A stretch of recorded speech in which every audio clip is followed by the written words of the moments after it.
bem-vindos ao nosso Pode-Sim. Eu sou Carlos Luiz. Várias pessoas hoje aqui, graças a Deus, vão dar um oi para vocês. Citação. Também. Rui. Violeta. É isso. Bem, um dia eles vão dizer oi, tudo bom, gente? Mas são pessoas simpáticas, mas não estão acostumadas com gravação, né? Pode parecer antipático, né? Oi, gente, tudo bom? Oi. Olá. Olha aí, já estamos evoluindo. Pessoal, hoje a gente tem várias notícias, mas eu vou resumir bastante porque o nosso tema, a gente vai concluir sobre o tema dos sonhos, né? Nós falamos sobre o sonho de regressão de memória, falamos sobre os sonhos que a gente vai para o plano espiritual trabalhar, falamos de espíritos, né? Que acabam tendo duas obras, né?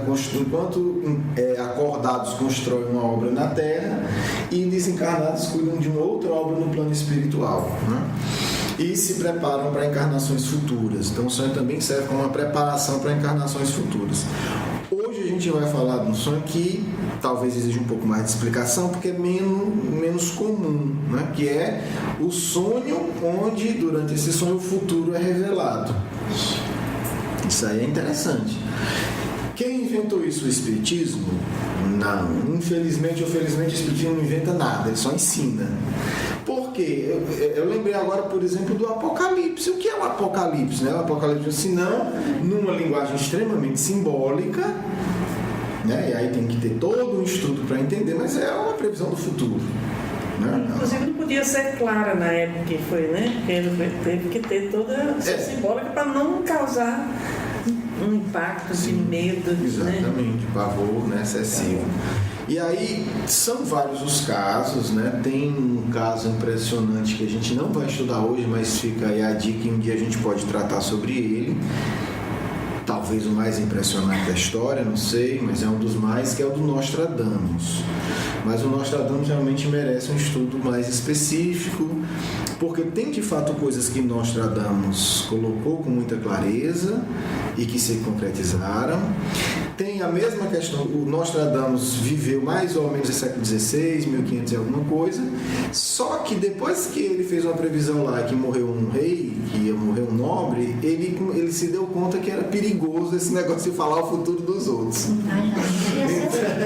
Então ele começou a fazer previsões cifradas, né? Tipo uma espécie de poemas, porque fazia, mas não botava o dedo na ferida, porque a vida dele ficava em risco. Pô, mas era pra ficar mesmo. Era pra ficar, né? Fica falando da desgraça dos outros.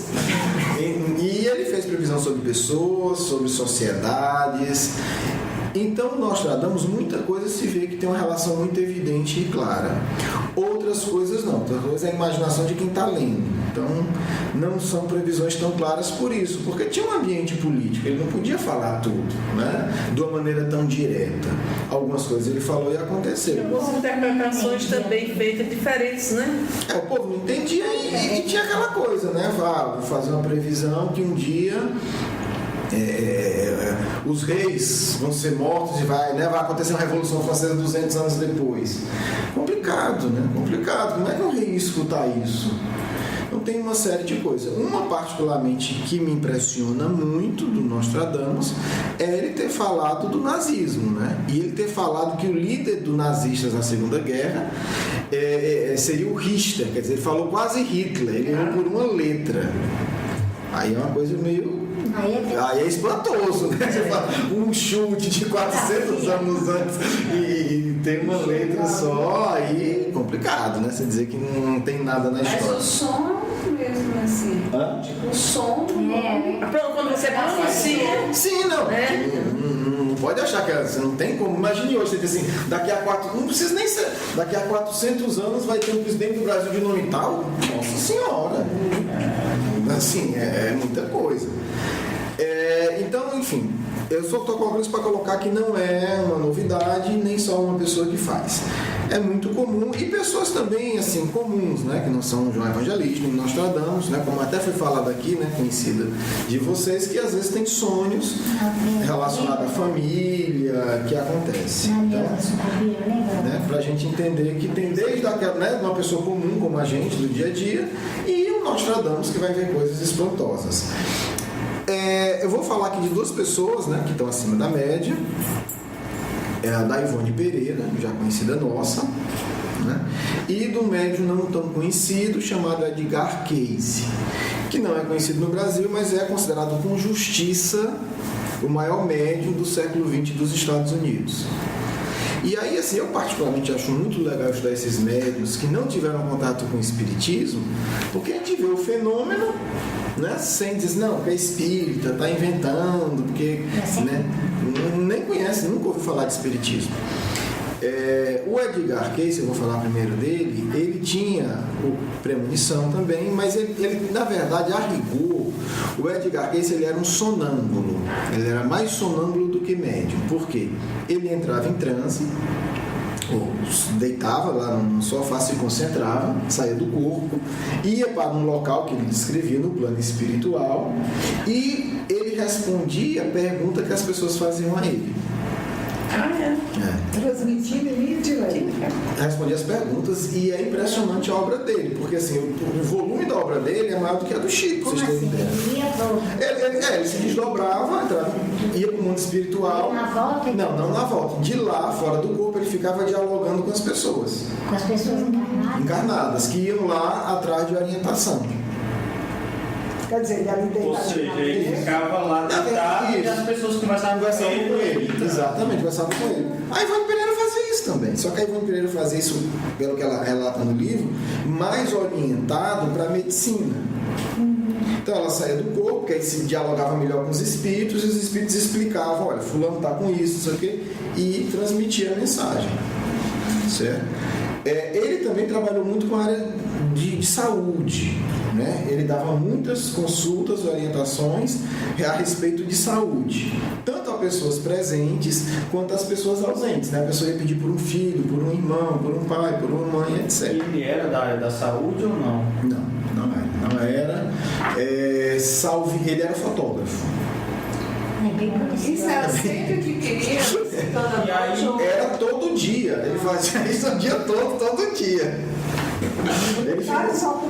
Ele ficou muito famoso. Ele fazia isso, a maior parte da vida dele foi fazendo isso. Isso nos Estados Unidos. Nos Estados Unidos ele ficou muito famoso, ele recebia todo mundo, né? sem cobrar, né? Sem cobrar, ele não cobrava. Ele recebia todo mundo e até com os parâmetros bem interessantes de honestidade, porque não tinha quem furasse a fila. Quando ele morreu, estava na lista para ser atendido por ele o vice-presidente dos Estados Unidos, quer dizer, nem o vice-presidente furou a fila. Não tinha esse negócio. Não tinha um jeitinho lá. Não tinha. Imagina, vice-presidente. E ele ficou muito famoso porque ele respondia todas as questões. Então, os Rockefeller eram assíduos frequentadores da casa dele. Por quê? Porque ele também dava orientação até de onde tinha petróleo. Ele respondia tudo. Onde é que tem petróleo? Ele disse, olha, no lugar tal e tal e tal e tal e tal. Vai lá, Não era só saúde, né? Não. Tudo. O mais comum foi saúde. Em termos de saúde, e nisso o povo americano tem que ser admirado, porque eles são muito organizados. Então, todas as consultas dele eram datilografadas em 2 vias. Então, hoje você tem um arquivo gigantesco de tudo organizado na Fundação Isso é muito Cayce. interessante. A única coisa que acontecia era, em vez do nome, colocava um número e aí para preservar a individualidade. Então, o fulano de tal número 7 veio aqui e perguntou isso. Então, esse é público. Isso é público, infelizmente só tem em inglês, mas a Fundação Edgar Cayce, que é até uma inspiração pra gente, né? Embora eu só me dei conta disso agora, a gente quer fazer algo parecido, eles colocam tudo online. Então você tem acesso à obra dele toda online. Que ano ele morreu? Ele morreu logo depois da Segunda Guerra Mundial. 47, 48, alguma coisa, eu não sei agora. Então ele respondia questões de tudo, né? E aí a gente vê o que é a mediunidade, sem as pessoas saberem. Por exemplo, ele se deu conta que quando vinham pessoas que com interesses inferiores fazerem pergunta direto para ele tinha problema no estômago. Coisa. Energia, não precisa estudar, a natureza funciona. E aí, a partir disso, ele passou, acho que foi a esposa dele, que começou a transmitir as perguntas. A pessoa perguntava para a esposa e a esposa perguntava para ele. Como uma forma de se poupar, embora ele não conhecesse espiritismo, não conhecesse magnetismo, nada. Um exemplo rápido aqui, só para a gente passar para os casos, por exemplo, ele não era reencarnacionista, até que numa das consultas ele começou a falar de reencarnação e ele tomou um susto, porque ele era cristão tradicional. Aí ele disse, não pode. Aí foi estudar a Bíblia e encontrou na Bíblia a reencarnação. Aí ele se tornou reencarnacionista. Então é algo interessante porque ele não tem nenhuma orientação, né, assim, da doutrina espírita, filosófica. Ele foi na prática, como era um espírito realmente abnegado, como era uma pessoa que fazia, né? Queria ajudar e mas etc. É elevado, né? Porque ele criou toda essa. Por que ele achava disso tudo? Não, ele já, eu não sei, aí eu vou dizer. Porque assim, se Não, ele você sabia dá- que era um fenômeno, mas aí é que tá, ele sabia que era um fenômeno espiritual, mediúnico ou sonambúlico, né? E que ele sentia que era a missão dele, fazia. Ele não tinha engajamento, não era engajado. Não, aí tem que ver bem os detalhes, mas assim, o que é que a gente vê? Ele sabia que era, ele acreditava profundamente, sabia que era uma coisa séria. Ele sabia que aquelas informações eram passadas por seres espirituais. Sim, isso ele sabia. Sabia, escrevia. Sabia. Sabia que não era dele. Não, sabia que não era. Até porque, gente, aí isso é legal, por exemplo, no estado. Foi feito um estudo só sobre as pessoas que se consultaram com ele. E ele basicamente orientava dieta. 85% dos casos teve resultado ótimo. Então é legal porque é estatística, né? Assim, pega centenas de casos, vai lá nos arquivos e vai visitar as pessoas depois e perguntar e anotar. Pesquisa mesmo.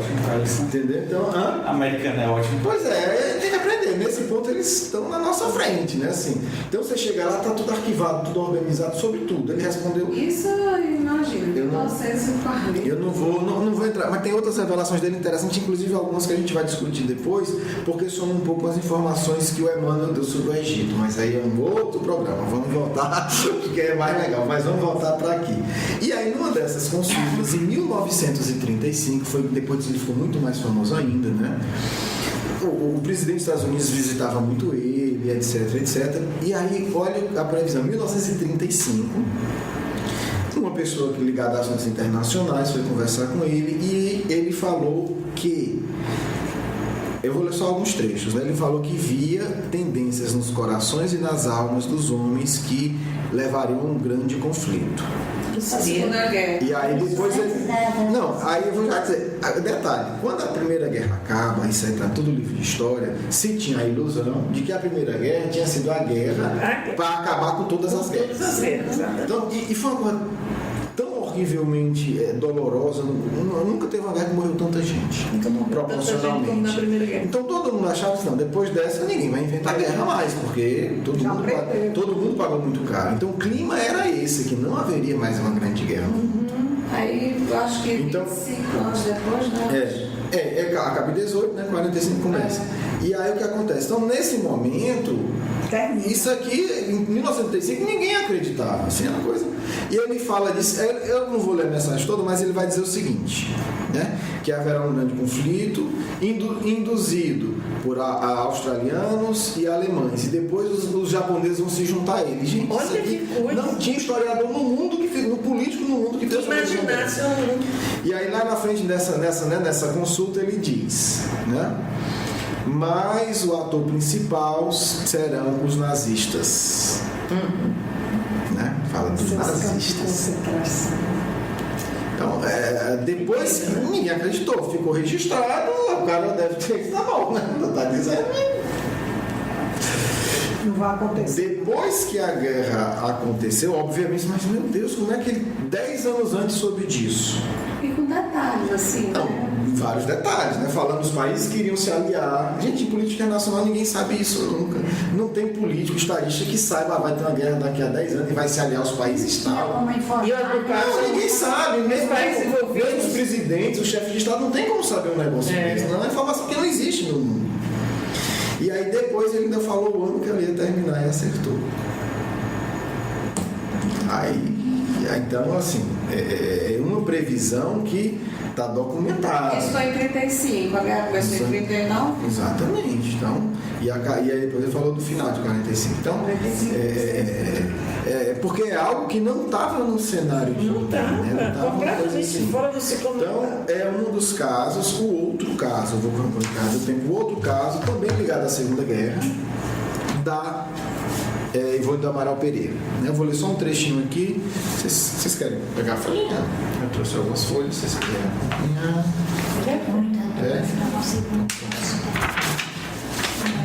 Tem só mais uma, depois eu vou colocar aqui. Aliás, desculpa, eu preciso dessa para mim. Eu não sabia que vinha tanta gente, desculpa. Vamos lá. Mas é um trechinho curto, Eu tenho aqui. Está no Recordações da Mediunidade, né? Eu vou ler. Era, palavras de Ivone do Amaral Pereira, como ainda sou médium de premonições. Qualquer acontecimento grave, feliz ou desditoso, que me diga respeito ou à família, e menos frequentemente em que se refira a amigos e coletividade, é-me descrita em sonhos através de quadros encenados ou parábolas, muito antes que aconteça, exatamente como o processo pelo qual obtenho os livros românticos mediúnicos. Como o tempo já está avançado, eu não vou ler. Vocês me desculpem, eu vou só explicar. Então, o que acontece? Em 1940, a guerra já estava, a Ivone do Amaral Pereira viu exatamente a cena do final, né? Não, ela viu a cena na Itália, o Mussolini sendo deposto e morto. Ela viu a cena. Ela viu o fim Ela viu exatamente o final do Mussolini no poder. Não, na Itália. Na Itália, Mussolini. Não, porque Ela viu a cena dele sendo pegue, sendo enforcado, detalhadamente, 5 anos antes. E depois, né? Quando já pensou a cena, né? É uma coisa para ela, disse que viu a cena, viu os olhos deles esbugalhados, viu a cena. Viu realmente a cena 5 anos antes, quer dizer, em 1940 ele era o todo-poderoso. Era. Ela era assim, não tinha uma loja, vai morrer, vai cair em desgraça, vai ser. E exatamente como ele foi morto, enforcado, etc, etc. Então é uma outra visão. No livro ela vai contar várias outras cenas, vai contar como ela colocou que ela vê muito mais pessoas ligadas à família dela. E ela disse que isso sempre serviu de preparação para ela. E aí é um filtro, porque em alguns casos ela disse que sabia, mas não sabia exatamente o que era. No caso de desencarne de pessoas mais próximas, ela desconfiava. Exatamente para não sofrer. Para não sofrer. Porque o objetivo era preparar. E em outros casos, não. Ela via realmente o detalhe. O enterro, ela vai narrar na frente, eu não vou ler aqui, mas ela viu enterros de pessoas ligadas a ela. O enterro. No caixão, no lugar tal, sendo puxado e tal. A Cida não gostou da ideia. A Cida fez uma cara que, se eu pudesse fotografar, eu botaria no blog. Não, o que é isso? Não é bom. Então, e aí ela vai também falar, né, dessa possibilidade. Eu vou resumir muito resumidamente a passagem de Kardec, onde Kardec vai explicar esse tipo de fenômeno. Porque é um fenômeno mais delicado de se entender. Regressão de memórias, não. Eu tive acesso e lembrei. Uma cena que aconteceu ontem, né? Espiritualmente eu fui lá e vi, ou aconteceu na hora. É mais fácil para a nossa mentalidade. O futuro é mais delicado. Muito delicado. Porque o futuro, olha como é interessante, ele não está 100% definido. pode mudar, né? Então, o que é que os espíritos são capazes de ver? Né? E aí eu vou falar aqui, pegar o que Kardec usa na Gênese, falando sobre previsão do futuro, para mostrar o seguinte: o que os espíritos veem são tendências. Ele fala, imagine se você está numa montanha vendo um cavalo correndo e você vê que ali a ponte está quebrada ou está podre, você vai dizer, olha, com essa velocidade não vai dar tempo ele parar, vai acontecer um acidente. Então, o que o espírito vê é tendência. E aí Kardec faz uma comparação, dessa comparação inteligente, que ele diz, quanto mais elevado o espírito, ele vê de mais alto. Então ele consegue ver mais um espaço mais amplo, então ele pode prever mais coisas, ele pode juntar mais informações. Né? Então, seria por aí essa possibilidade de visão do futuro, né? O que a Ivone Pereira viu, ela vai discutir um pouco, é o quê? É como se, né, um filme, os espíritos evoluídos calculam a probabilidade daquilo acontecer. Olha, isso aqui é quase certo a acontecer. E é como se produzisse um filme, né? Como aqui no mundo a gente produz um filme para contar uma história do futuro. Só que uma história do futuro feita, digamos assim, entre aspas, cientificamente, né? A grande probabilidade é essa. A grande probabilidade é aquela. E aí a gente começa a ter previsões do futuro. Claro que quanto maior a previsão, muito mais complicado, né? Um acontecimento pessoal é mais fácil para os espíritos preverem, né? Porque ver a nossa situação é uma pessoa. Agora, você falar uma coisa que envolve milhões de pessoas, quer dizer, você tem que ter uma capacidade de entender a tendência de cada um e juntar isso. Então, é uma coisa muito mais complexa. E aí a gente vê como deve ter sido complexo a orientação, o Cristo mostrar para João, né, e outros espíritos ligados ao Cristo João Evangelista, a previsão de um panorama muito mais amplo. História mundial. Apocalipse. Então, e aí vai ter, obviamente, né, a capacidade de cada espírito, porque na verdade todos nós fazemos previsões e às vezes acertamos. Não é uma coisa tão longe da nossa realidade. Por exemplo, um professor que dá aula em determinado grupo e é já experiente, ele já bate o olho no aluno e diz: esse cara vai me dar trabalho, essa não sei o que, esse aqui vai ser um bom aluno. Ele erra, mas na maioria das vezes, se ele for experiente, ele acerta. Não é que ele está concretizando o destino, mas ele já tem uma análise, né? Como em toda a área, né? Como médico, como, né, especialista. Esse sintoma é exatamente. No nosso dia a dia a gente faz isso. E à medida que a gente amadurece, a gente vai conseguindo acertar mais. E sintonizando, né? Vai sintonizando isso. Vai observando, né? E aí, então, no final das contas, é a mesma coisa. Claro, num grau muito mais complexo e etc. Mas nós já fazemos isso. Né? A gente conhece a pessoa e diz isso. A pessoa aqui, qualquer área de atuação nossa, né? Às vezes está contratando uma diarista para casa, né? Vocês que são donos de casas bem atentas, já olha e diz: ih, vai quebrar minha louça. Vai quebrar minha louça, né? Essa daí não vai fazer uma boa limpeza, mas eu vou testar. Quando acaba, você diz: não fez. Porque você vai ter um olho clínico. Então, você não sabe de tudo, mas você vê uma tendência. Por essa pessoa, a tendência. Presta atenção a essa. Assim fazem os espíritos, né, gente? Então, fica aí esse, né? O nosso programa é sempre pontual, então fica esse ponto de reflexão para que a gente possa ver que isso é possível, que aconteceu sempre na história da humanidade, com graus variados, de acordo aí com cada um. Vamos fazer a prece, vamos passar para a nossa segunda parte. Vocês perguntem. Rui, você faz para a gente a prece? Faço. Jesus, abençoa-nos nesse encontro de hoje, protege a todos, faz com que consigamos absorver os ensinamentos que serão passados nesse diálogo com nossos irmãos de luz.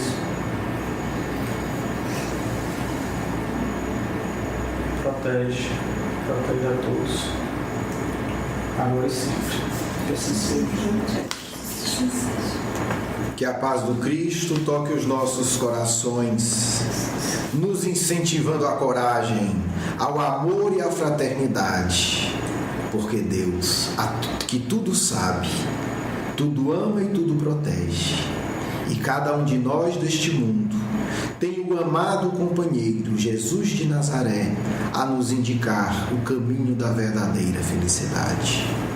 Coloco-me à disposição para as reflexões desse tema que desperta em todos nós tanto interesse.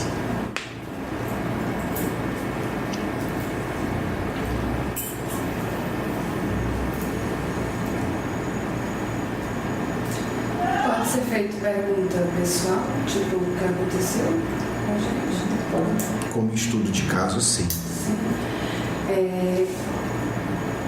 Os sonhos, eu até tenho alguns, mas faz mal, ou eu quero só uma informação, tipo, eu tenho que guardar quando ele for bom ou ruim, ou se eu falar pode, tipo, como as pessoas dizem, se você contar pode acontecer, né? Que é uma crendice. Ou tanto faz você falar como não falar. Contar os sonhos. Isso. A questão central é como você lida emocionalmente com o sonho. O sonho deve ser considerado uma bênção do mais alto. Não há problema nenhum em contar. A grande questão é que proveito emocional você pode tirar de determinado sonho. Os sonhos são mensagens, são preparações, são avisos, são oportunidades de amadurecimento e também oportunidades de planejamento, de acordo com cada tipo de sonho.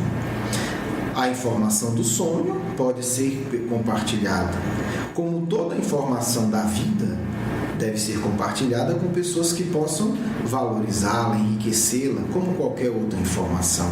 Mas não há nenhum problema e nem há nenhum motivo de causa e efeito pelo fato simplesmente de contar ou não. Quando se relata um sonho para alguém que ouve com interesse e com respeito, é uma atividade que ajudará a você entender melhor o sonho, porque isso levará você a refletir e, quem sabe, a pessoa amiga que está ouvindo também não poderá dar sugestões, ângulos de análise diferentes para que esse sonho possa ser mais proveitoso. Fundamental é entender que as coisas de Deus são sempre para o bem. O nosso amigo Edgar Cayce não precisou de tanta orientação no sentido doutrinário, porque o seu coração já lhe dizia que o que ele fazia era algo vinculado ao mais alto. E isso só se consegue com vivências de múltiplas encarnações. Essa relação com a dimensão psíquica e espiritual, para muitos, mesmo na doutrina espírita, é algo difícil e doloroso, porque são almas iniciantes nessa dimensão da expansão espiritual. Para outros, e ele é um bom exemplo disso, mesmo sem uma orientação mais profunda e clara como fornece o Espiritismo, foi capaz de viver com dignidade, com muita dignidade, o seu mandato mediúnico. Essencial, portanto, é o vínculo com o Mestre, o amor e a devoção, porque aqueles que assim agem estarão sempre protegidos. Alguma questão a mais? Acho interessante assim, você falar de compartilhar às vezes o sonho com outra pessoa, porque às vezes você tem um sonho, você às vezes não consegue interpretar, e conversando as coisas vão se alinhando, né? Vão se esclarecendo. Porque muitas vezes você não entende muito o sonho, né? É meio confuso. Achei interessante isso aí. Exatamente. A projeção do futuro é uma das áreas de grande seriedade que nos dedicamos. E é importante que isso seja entendido num contexto de trabalho cristão e sério. Nós que nos dispusemos a atuar no movimento espírita, estudamos as tendências e projeções do caminho que está sendo percorrido pelo movimento do Consolador. Quando Bezerra de Menezes, sob o amparo das esferas mais altas do planeta, vem ao Brasil para concretizar, para consolidar o Espiritismo, isso é feito a partir de um estudo de tendências da alma coletiva, do psiquismo da nação brasileira.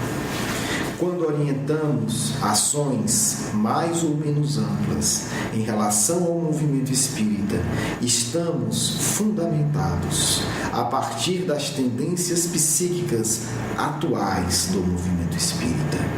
Porque o bom educador, ele analisa a realidade do educando e somente a partir dessa análise propõe métodos educativos. Portanto, o estudo de cenários futuros deve ser encarado pelo movimento espírita como algo de extrema seriedade. Não falamos da adivinhação barata, falamos da preparação para melhor servir ao nosso Mestre Jesus de Nazaré.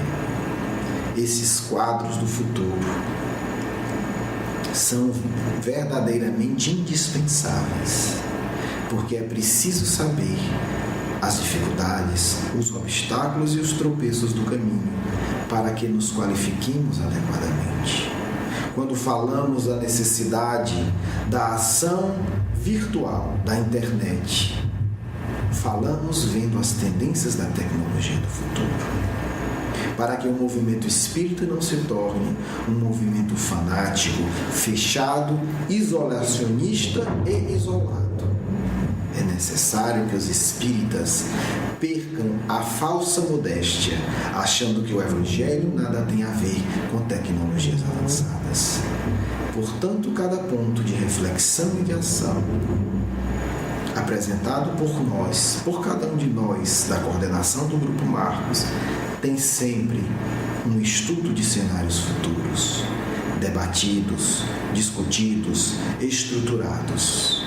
Podemos falar, por exemplo, que o livro virtual disponibilizado gratuitamente será a marca dos médiuns sérios do futuro espírita, do futuro do movimento espírita, porque não dependerão de artimanhas e articulações financeiras, porque estarão livres emocionalmente, pois suas obras terão como destino a iluminação das almas.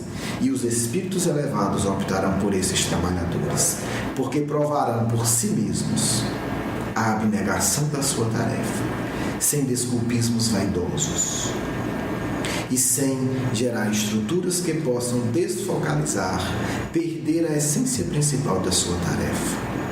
Por que fazemos isso? Estudando as atuais tendências do espiritismo no mundo, em comercializar a obra dos espíritos, em tornar objeto de negócio. E por outro lado, vemos a tecnologia avançando e facilitando o acesso de outras pessoas. Portanto, nossas análises sempre se fundamentam no estudo da realidade objetiva e atual e na projeção dos cenários sociais, culturais e tecnológicos para que possamos melhor servir ao Cristo. É preciso quebrar, esmagar e destruir a mentalidade mesquinha de certas componentes do movimento que vêm com estranheza a tecnologia, mas não seria o desenvolvimento tecnológico do globo consequência do trabalho abnegado de missionários que vêm ao mundo por ordem de nosso Mestre? E quando nós, por invigilância e descaso, não valorizamos o que o Mestre colocou no mundo, as trevas utilizam e não poderemos reclamar. Foi feito para o bem, mas se os bons acomodam-se, os maus predominarão.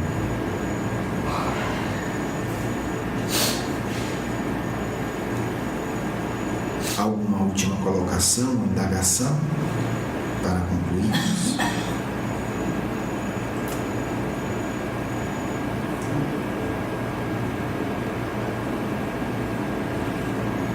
Despedimos-nos felizes pela oportunidade, agradecendo a atenção e o carinho que sentimos emanar de vossos corações e alertando aos espíritas que queiram servir abnegadamente a Jesus: não acomodem-se, meus amigos. Uma página da internet, um Facebook com uma mensagem real e bela pode salvar uma vida. Todos encarnados podem fazer isso. Todos os que me ouvem, a grande maioria, auxiliar. Não precisa ter equipamentos caríssimos. Buscar aprender para melhor servir. É preciso entender que porque o cenário futuro nos aponta para uma necessidade do hoje, de criarmos uma cultura espiritualizada. Mais mensagens, mais luz circulando nos meios virtuais, mais vibrações elevadas, mais consolo, mais alegria cristã e mais fraternidade, para que vençamos a grande batalha, que é desalojar a preguiça do homem velho dentro de nós e podermos, ao encerrarmos a atual encarnação, dizer: Senhor, usei todos os meios que colocaste em minhas mãos, por amor a Ti, para Te servir, porque nada sou, mas, Mestre, eu Te amo e Te servirei sempre. Paz a todos, Caio Marcos.